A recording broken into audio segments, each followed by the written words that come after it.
Jakom maduol makedo gi mibadhi e pacho ka EACC David Oginde ochiwo siem ne jotije mag piny owacho mayudore mibadhi mowacho ni nyaka sani ogo tach e pacho ka kowuoyo e wi dhok manyo jatend piny William Ruto golo e wi mibadhi manie od bura.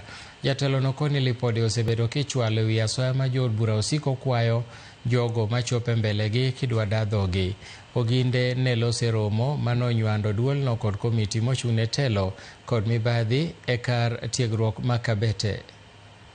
Why would any people who are committed to ethics and integrity be fighting laws that seek to advance ethics and integrity? It can only be because we do not believe in the values and provisions of Chapter 6. And therefore we see Chapter 6 as an impediment rather than a source, a platform that we can use to enhance ethics and integrity in our nation. The consequence of these obstacles are obvious. In almost every sector of our society, we have seen violations of some of these provisions that we have just talked about. MCM